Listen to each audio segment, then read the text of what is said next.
Know what we had. And that's the tough part about this job is when you have an active shooter, you don't know what you have, but you go.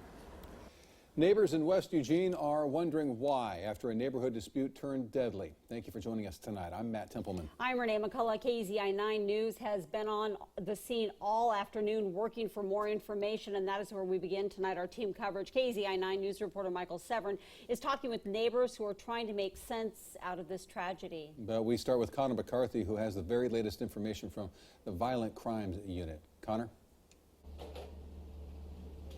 Matt and Renee, police just brought down their police tape, allowing us to get a little bit closer to the crime scene. And what police tell me is there is one central crime scene they're looking at. It is this house right here behind me. It's a little pinkish right now.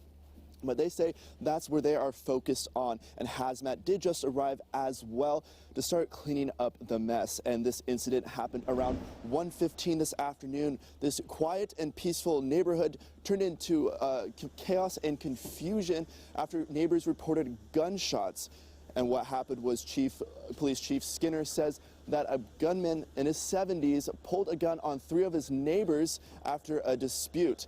And also, because of the shooting, 4 schools in the nearby area were placed on lockdown. There's no ongoing threat to this neighborhood or this part of the community at all. It's a static scene right now. The scene has been turned over to violent crime, so it's just a static criminal investigation.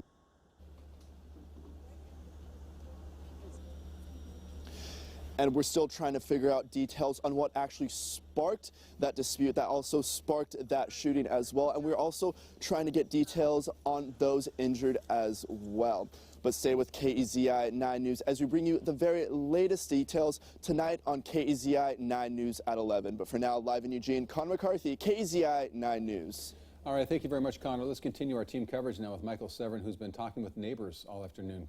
Including one man who saw the shooting with his own eyes, or excuse me, the bloodshed with his own eyes. Michael?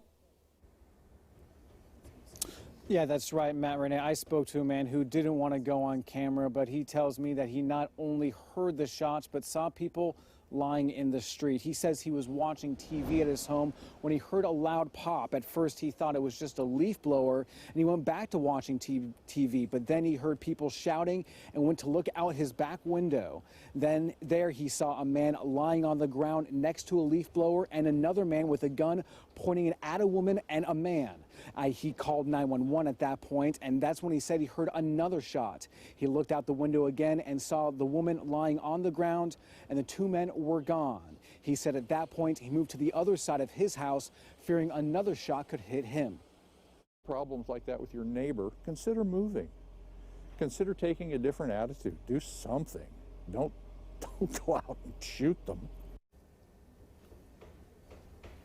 Many other neighbors I've spoken to tell me this is a quiet area and they never thought that something like this would happen right here. And police put a lot of nearby schools on lockdown during this shooting. And parents I spoke to say they're thankful that their children were not here when the shooting happened. Live in Eugene, I'm Michael Severin, KEZI 9 News.